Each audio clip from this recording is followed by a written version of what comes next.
right, good evening, everybody. My name is John Bengtson. Thank you much for coming here today. And we're going to talk a little bit about where and how Charlie Chaplin made some of his movies. The thing about silent films is they were filmed on location. And in the process of filming the movies on location, the great comedians also inadvertently created a record of life and times during the 1920s. And so there's a wonderful reservoir of history in the background of the silent films. And that's what we're going to take a look at today. And those are the types of things I like to explore in my books. So Chaplin filmed The Bank. This is now the Trinity Auditorium in downtown Los Angeles. This is out in Burbank. It's near the NBC studios. And again, you get a sense of how things change over the decades. And this last example, this is actually the back of Chaplin's corner office at his studio. But he used it for a setting almost 90 years ago. Now, Chaplin began his career at the Keystone Studio in 1914. And they actually used the front doorway of the studio several times in his movies. And there's a good example. Now, someone contacted me just yesterday. Chaplin's very first film was Making a Living. He made for the Keystone Studio in 1914. The very first scene in the movie it was with Chaplin, dressed as he is, in front of a house. And someone wrote to me and said, well, isn't that house the house right next door to the Keystone Studio? And I took a look, and there's the Keystone Studio, and there's the house he was talking about. And if you look at the details, the porch and the palm trees and everything, they all match up. It makes perfect sense that they would film an ordinary scene as close to home as possible.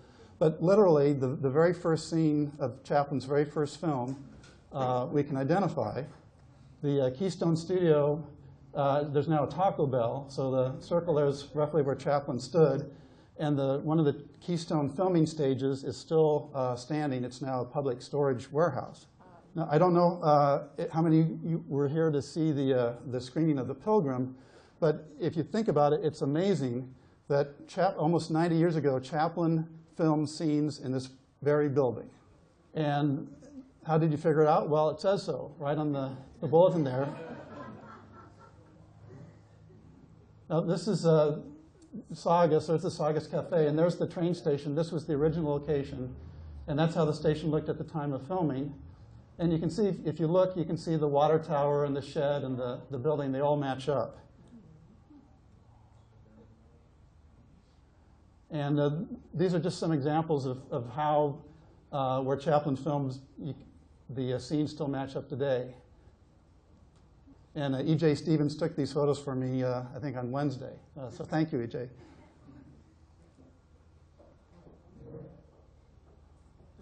There's Charlie being chased by the bride's father. These scenes were all filmed on the back side of the station, by the way, so it's hard to get photos. And in this shot I like in particular, look at the window detail in the doorway. So you can just picture Chaplin's ghost standing there. Now, what I want to point out is that in the film, they used two other train stations. And the two other train stations were both in Pasadena. The archway and the details columns of the columns that match up there. And then this was another small train station near Pasadena.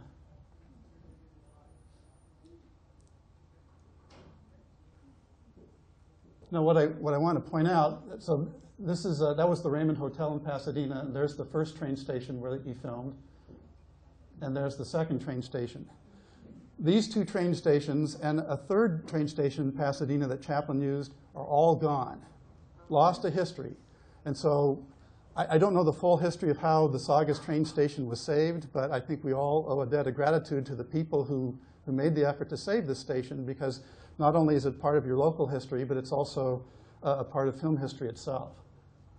So now we're going to talk a little about modern times. It's the contrast in technology and the techniques used. This is Chaplin 1914. They had a very simple camera. Obviously, by 1935, they had the camera rigs and so forth. So there's really a lot of wonderful contrast in the films.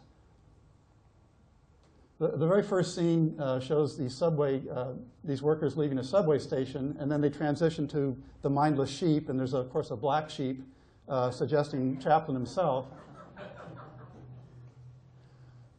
These are busloads of extras that are lined up by the Chaplin studio. They needed 100 people to film the scene. And as Leonard mentioned, the studio still looks the same, and the Henson Company put a tribute to to Chaplin up on the roof. And it's wonderful that they recognize the history of the studio.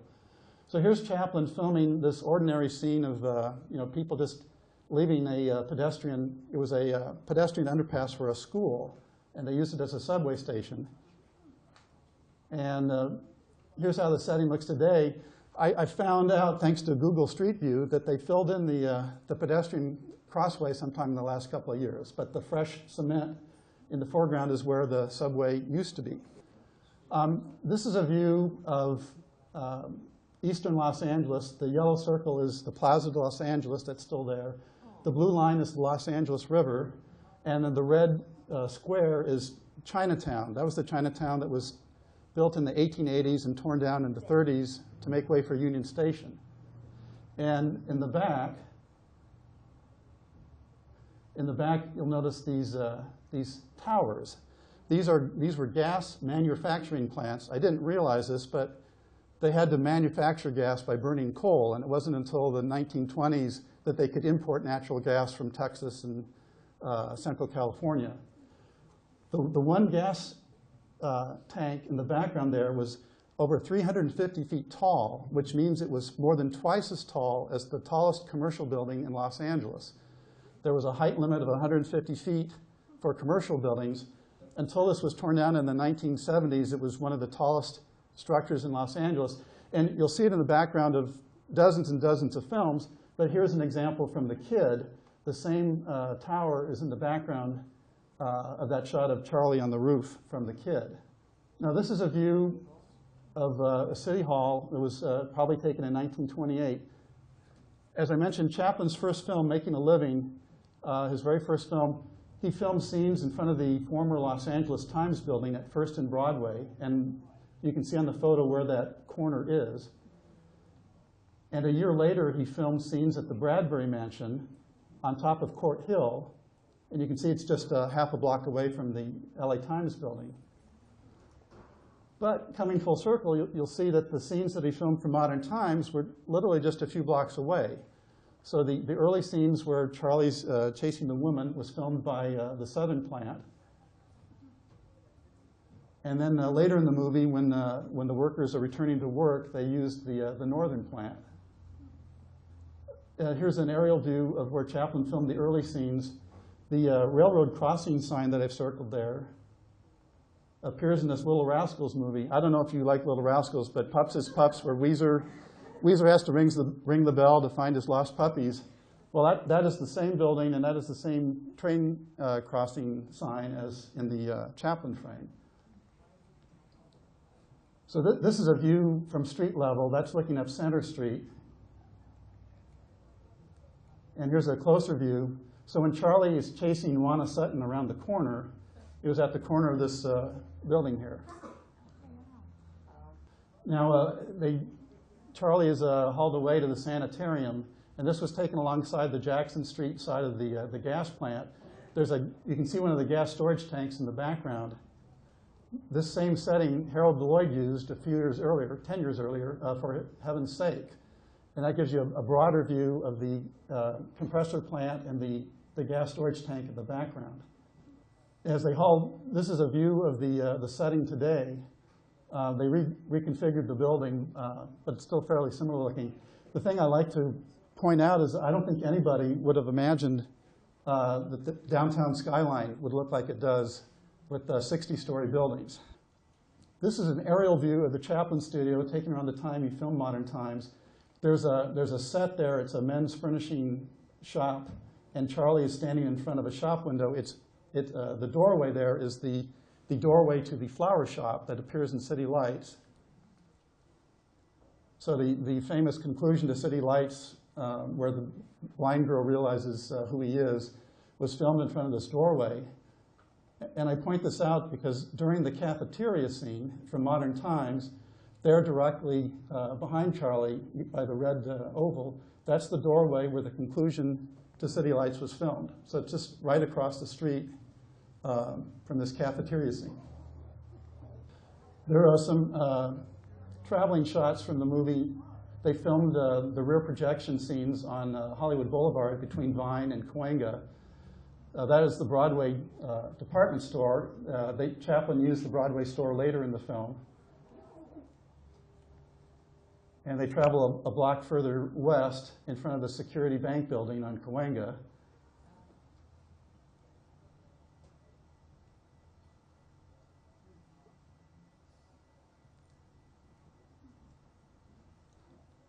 Now, coming circle again, that's the Security Bank building on Cahuenga in Hollywood.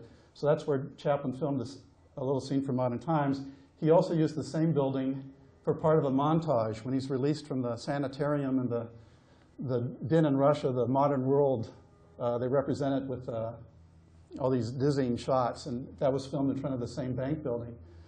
Coming full circle again, Chaplin filmed scenes from Tilly's Punctured Romance, Kitty Corner, from where he filmed the scene from Modern Times.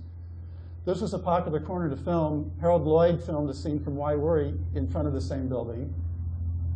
And if you're familiar with Buster Keaton's Cops, the alleyway where a passing car drags him out of frame was also filmed just from the corner. Here's another view from Tilly's Punctured Romance, and the building in the background on Hollywood Boulevard is still there. Here's another shot when they're traveling in the paddy wagon and it spills over. It was filmed on Sawtell in Massachusetts, and it still is relatively unchanged. Shifting gears a little bit, much of Modern Times was filmed on Terminal Island. The main set that they built was built opposite from slip number 5. The scenes where Paulette steals the banana were filmed at Fish Harbor. The scenes where she enjoys her bananas were filmed a few miles away by the East Basin. The little cabin that they dwell was filmed near the Ford Bridge. And lastly, when Charlie returns back to work, he's running by the Edison power plant by the south end of the island. Here's Charlie on Terminal Island. Behind him is slip number 5. And this is where they built the set for Modern Times. It was unusual for Chaplin to build anything on location. So this is, without a doubt, one of the largest sets he ever built, but also clearly the largest set he ever built on location. So quite a number of structures. The scenes where we first meet Paulette, she's stealing bananas and tossing them to the kids. And that was in front of the French Sardine Company on Fish Harbor. This is a wide view of Fish Harbor. And Paulette was filmed there in the back. Fish Harbor was a thriving fishing community, and a large number of Japanese Americans were fishermen. And it's sad, there was a ghetto, a Japanese American community nearby where all of them lived. And anyway, it's sad that just a few years later, they lost their homes and their boats because of the internment camps of World War II. After World War II, the fishing industry slowly died down, and today Fish Harbor is really just sort of a ghost town. Here's Paulette enjoying her bananas, and behind her is the lighthouse. And this was the at the time current yacht club.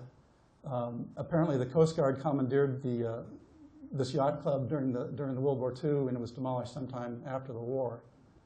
Now here's Charlie for his morning stretch. In the background, you'll see the Ford motor plant, and that unusual thing is one of the bascules of the Ford Bridge.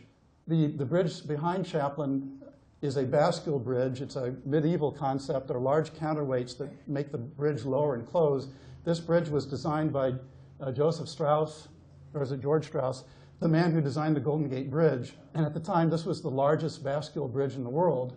And perfectly framed in the background is the Ford motor plant.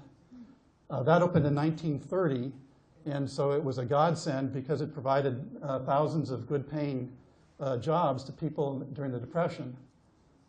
This is an inside view of the Ford assembly plant, and Chaplin's art director was inspired by the real assembly line when coming up with sets for the movie. So just to recap a little bit, this is a view looking south of Terminal Island. The main set was built across from slip number 5. And when Charlie's returning to work, the power plant was there at the end. And then his little shack was built somewhere there near the Ford Bridge. Switching back to Hollywood, this is on the Vine Street side of the Broadway building at Hollywood and Vine. This is where Charlie tells Paulette he got a job. I didn't stop to write down whose Hollywood star is there at the spot. And now we're getting to the conclusion of the film. This is filmed out on the Sierra Highway, and you can see how little has changed at the time. I like this shot, all the cameras, all the equipment. It was such a change from the early silent era when all you really needed was a camera and a tripod. And here's here's the comparison between the filming techniques, just a mere 20 years apart. I always find it significant. The last title card from the movie is Chaplin telling Paulette to buck up, never say die, we'll get along. And to me, I think that's very significant. It was in the heart of the Great Depression, and I think Chaplin was trying to use the little tramp as a way to offer encouragement to the nation as a whole. And of course, here's the final scene. It's such a wonderful scene, and on so many levels. To me, I find it gratifying. We're sort of aware of the little tramp, his history. We've known him for 20 years, and this is sort of his farewell. But the arc of his story ends the way we want it to end, because he has a female companion with him, a partner in crime. And so, just like I hope Michael Scott and Holly end up on The Office, it's kind of nice to see that the little tramp has a companion before he leaves us for the last time. And I just want to mention I've written a series of books about Buster Keaton and Charlie Chaplin, and I have a new book about Harold Lloyd that'll be coming out in just a few weeks. And with that, I thank you very much for your attention.